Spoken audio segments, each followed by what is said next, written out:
Tansei. Good afternoon. I'm Creeson Agecoutay. Welcome to APTN National News. Big news out of Ottawa this week. The federal government has decided to extend licenses for British Columbia's controversial open net salmon fish farms for another 5 years. The Trudeau government made the announcement on Wednesday. The Liberals had previously pledged to phase out fish farms by 2025 as they pose risks to wild Pacific salmon through disease and parasites. But the government now says operators need more time to transition to closed containment marine farms. The phase-out deadline has now been extended to June 30th, 2029. A number of First Nations in BC are involved in the open net salmon fish farm industry. By renewing licenses for 5 years, our government is giving the industry the time that it needs to either phase out its production or to turn to farming technologies in closed containment systems in a marine environment or on land. When those permits expire in 5 years, it is important to understand that only closed containment systems in water or on land will be considered for salmon aquaculture licenses in coastal BC. A new report by the University of Manitoba says that subarctic killer whales from the Atlantic Ocean are moving into the eastern Canadian Arctic. Researchers for the report say this could negatively affect Arctic killer whales native to that region. The two killer whale populations are genetically different, says the report, and climate change is partly to blame for the migration.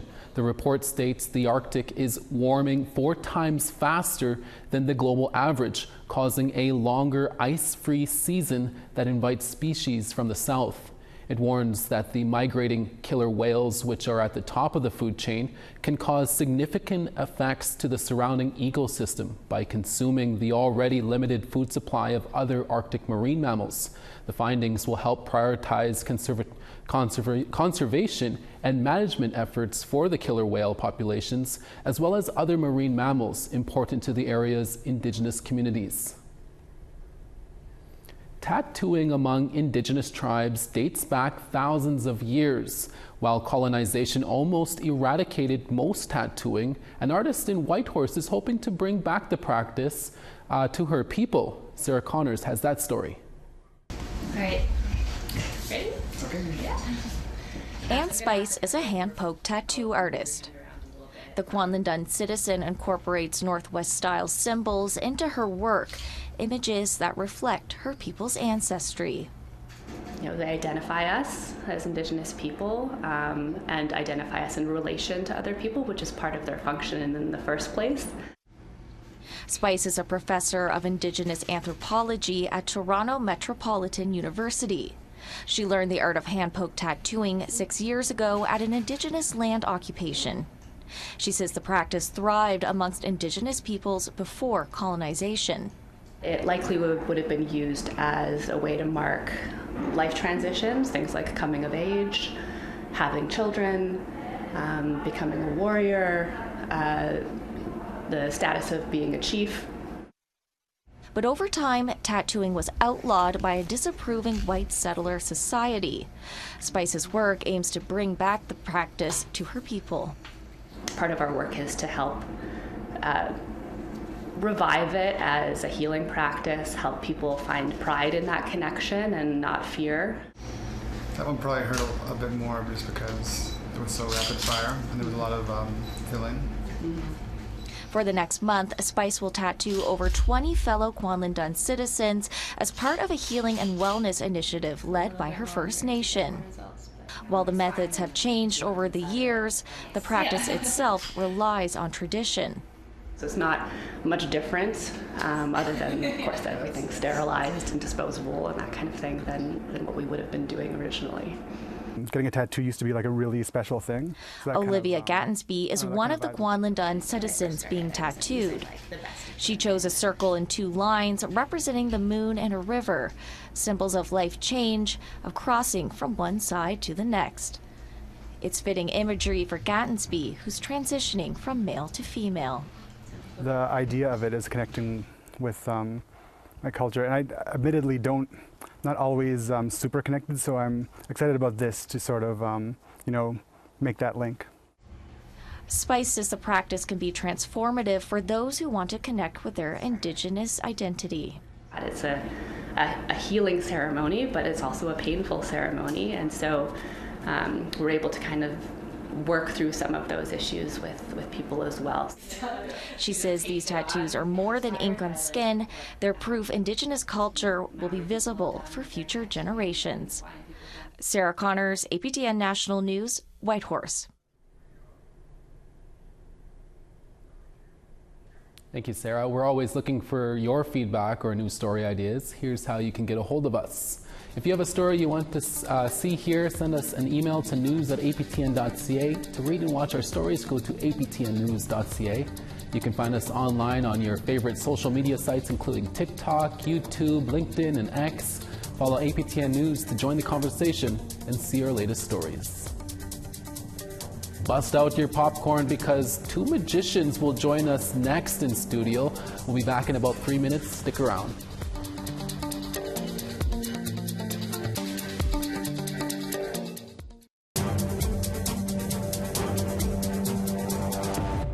Welcome back. Magicians Sean Watson and Chanel Monroe from Manitoba have been performing together since 2019. United, they are known as Magician and the Muse. Sean has headlined for some of the biggest casinos in the world in Las Vegas, and Chanel is the world's only professional female Métis magician.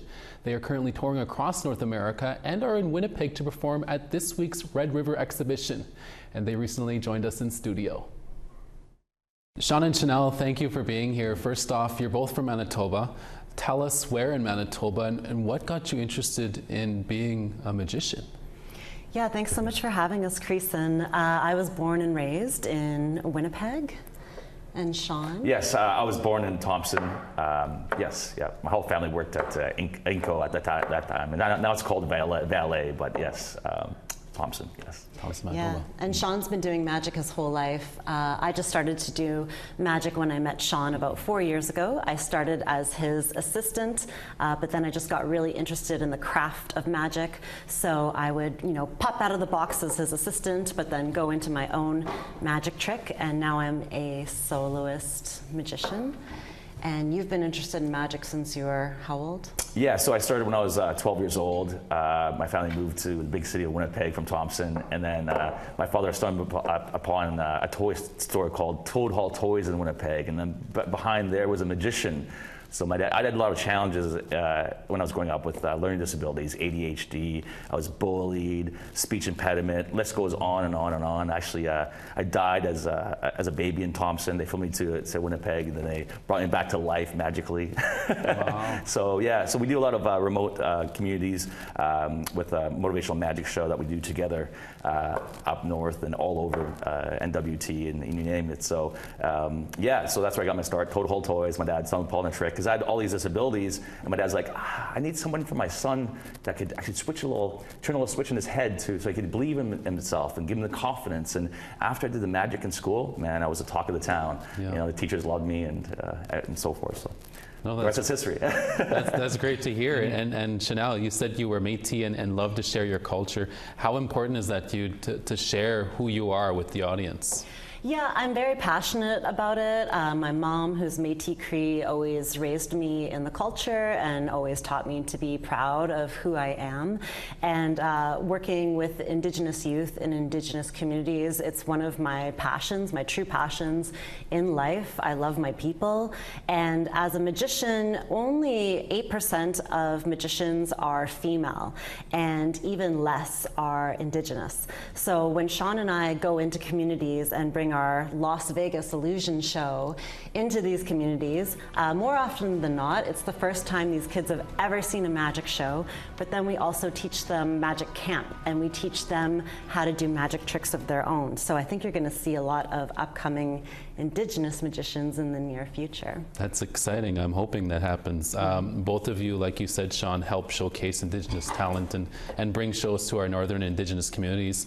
Tell us about a big event you have coming up in July here. Yeah, so Chanel and I, we both started an amazing entertainment agency called Thrill Star Entertainment. We're just so proud of it, and Chanel will tell you more, but I'm just gonna do something quick for you here. This is, if you get a little close up on my phone, this here is, well, close up here. I'm gonna push a little button right here, and if you can hear this, but it prints out a business card. So this is our company, thrillstar.net, thrillstar.net. This is our company here, Whoa. Thrillstar Entertainment. That's Thrillstar Entertainment. There we go. So Chanel, tell them a little bit more about Thrillstar. Tell Creeson. Yeah, so this is an entertainment agency that Sean and I and Sean's brother, Greg Watson, we all started together. And it started as a small boutique agency featuring variety acts and musicians. And suddenly it has exploded, and now we are booking A-list talent, A-list headliners. But not only that, we're booking them in remote northern Indigenous communities. So we have an amazing event coming up in St. Teresa Point First Nation. We're bringing Johnny Reid and Mariana's Trench up to the community. Johnny Reid is July 3rd, Mariana's Trench is July 4th. And it's the first time that a show of this size and this scale is happening in a remote community. And it's been a really interesting thing to coordinate, sort of like two different worlds coming together. For example, these musicians, they're used to a certain way of production and a certain stage and this and that. But St. Teresa Point, you can only get there by plane, right? So all these logistics of how do we fly in the stage. It's an island too. It's an island, like how do you fly in the barricade? It's been very challenging, but our team, and we've got a great team with Thrillstar, and we actually partnered up with F7 Entertainment, Romeo out of Nashville, F7 out of Toronto. So we got a great team with Thrillstar. Yeah, and then not only that, but then our client, Ivan Flett in St. Teresa Point, who's helped making this happen, he just said, guys, we don't need to bring any outside sources. We have all the lumber, we have all the wood, we have our Red Seal carpenters, we have engineers living right here in the community. They're gonna build the stage to size, to specs, the barricades. So it's an amazing example of sovereignty and self-determination. Now it's snowballing too, and we're looking at bringing in Nickelback to another community. We can't broadcast that right now. We're just looking into it, but yeah, it's going really, really well. Creeson, so happy for you guys. Looking forward to it, and such a great opportunity for the Northern Indigenous communities to experience that and take part, because they're so isolated most times. Hey. Finally, really quickly, what is your words of wisdom for anyone who wants to become a magician one day? Yeah, so obviously, I started out reading books when I was a kid. The Mark Wilson's Book of Magic. When I was going through with all these disabilities, I walked in the library and was like, I have to learn how to read. So I picked up this book called Mark Wilson's Book of Magic, and then kind of took me from there. And then Toad Hall Toys, a magician at Toad Hall Toys. My dad brought home a magic trick, and then I joined a magic club called Society of Young Magicians. So search it up. Society of Young Magicians is unbelievable. Every major city in Canada and the U.S. Has a magic club, the Society of Young Magicians. Then when you get a little bit older, it's the International Brotherhood of Magicians. So recommendation is join SYM, Society of Young Magicians, and then you'll join the club and become an amazing magician. And then when you turn a little bit older, then you'll join the IBM. So. Yeah. Right on. And then more so than that, just simply to believe in yourself, get out of your own way. As an artist, I've struggled a lot with my own self-criticism, my own negative self-talk, telling like I'm not good enough, telling myself all these negative things, and they're all not true. Like it sounds cliche, but you really do have to believe in yourself, chase your dreams, and just go for it, because you can have anything you want, you can do anything you want in this world.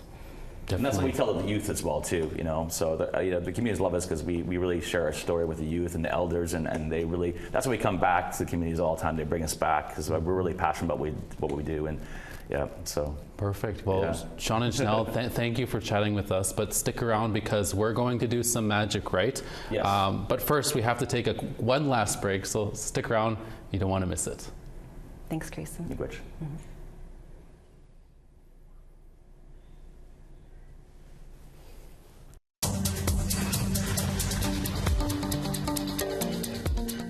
Over on the East Coast, St. John's sunny and 28, Charlottetown 30. La Grande River 14, Anujuak 3.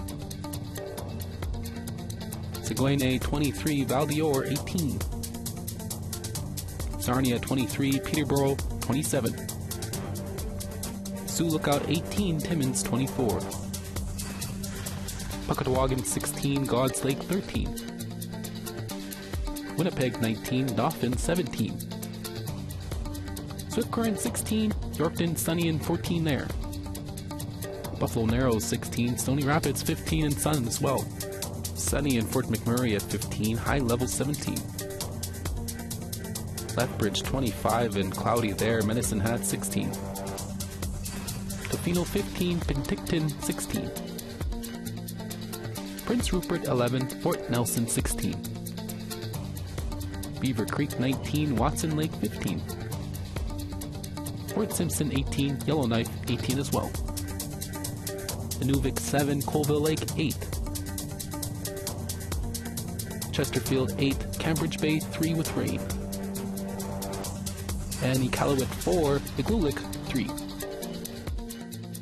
Welcome back. Thank you for staying with us. The magician and the muse is now again in studio with us. Sean's here to give us some magic demonstrations. Great to see you again, Good to see you again. Yes. Show us what you got here. Thanks so much for having us. It's amazing. I was going to make sure my hands are thoroughly warmed up before we magically show you some amazing sleight of hand. I'm going to make sure the cards are thoroughly mixed up before we start. Awesome. And do me a huge favor, Creeson, and you're going to take out a card. You're going to memorize one. Any card you want. Take one out. Take one out. Yeah, have a look at one. Take one. Okay. Yep. Show it to the camera. My hat's down. I'm not looking. I'm not looking. You got it? I'm not saying it. I'm just showing everybody. Okay. Awesome. We'll take it. Thank you so much. We're going to put it back in the deck. You know what we're going to do? Actually, we're going to give the cards a little cut, ensuring the cards are thoroughly mixed up. We're actually going to give the cards a shuffle, ensuring the cards are thoroughly mixed up. Awesome. And do me a huge favor and hold your hand out. Hold your hand out. Awesome. Thank you so much. We have there's a very beautiful ring. I wish I could make that disappear. This card right here is the 8 of diamonds. I put the 8 of diamonds on your hand. Take your other hand and kind of squeeze the 8 of diamonds. Amazing. Awesome. I have right here inside my pants pocket, I have a lighter right here. Yes. Take the lighter. We're actually going to take a piece of paper. Watch closely. We take the piece of paper. Watch. 1, 2, and 3. Watch. Yes. Whoa. Change it into, look at that, into a handkerchief. Yes.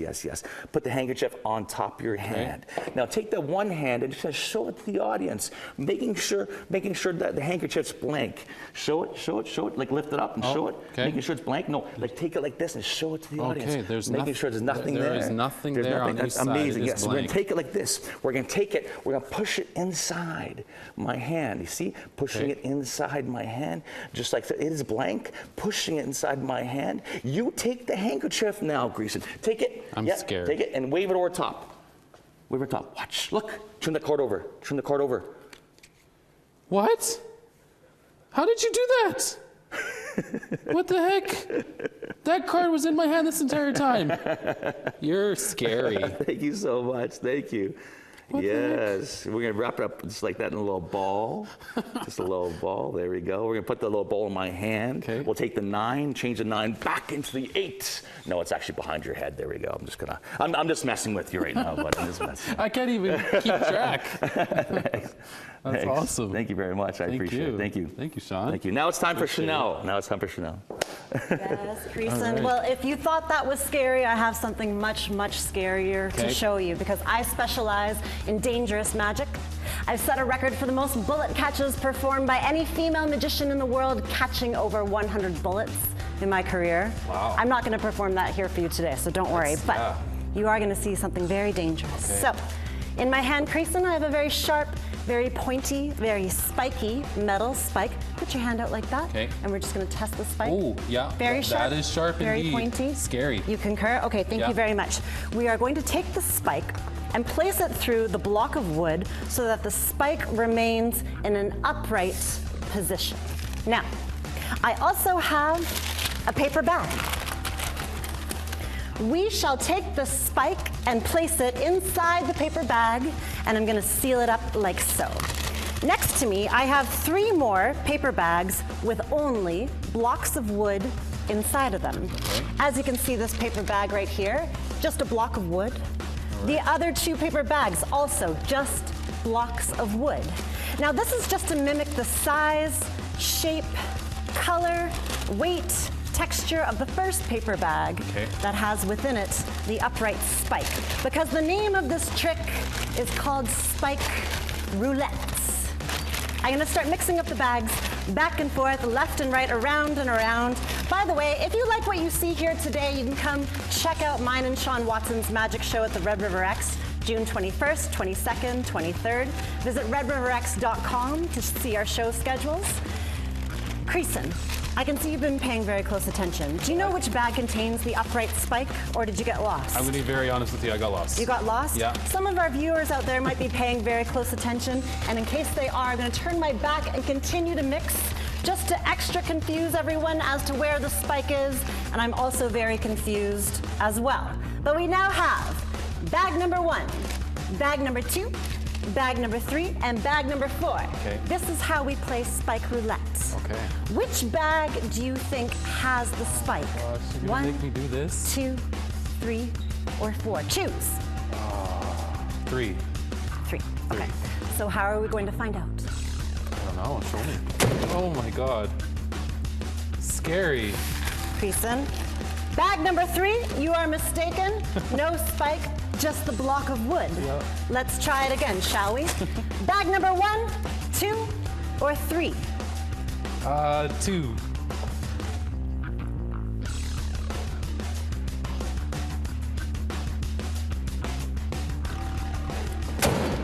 Whoa. Just the block of wood. Yes. Creeson, Okay. this is your last chance. Oh my gosh. Let it be known, there has been a magician who got this trick wrong Oh no. and impaled their hand over the spike on live television. His name was David Blaine. Yes, let's not do that. Let's not do that, because if the spike were to go through my hand, the injury would be so enormous, it would be the end of my career in magic. Yep. Yep. So, Oh, it's all up to you. pressure's on. Oh, one. I hope it's Are you not the sure? one. Yes, I'm sure. I'm hoping it's not. It's starting to shake now.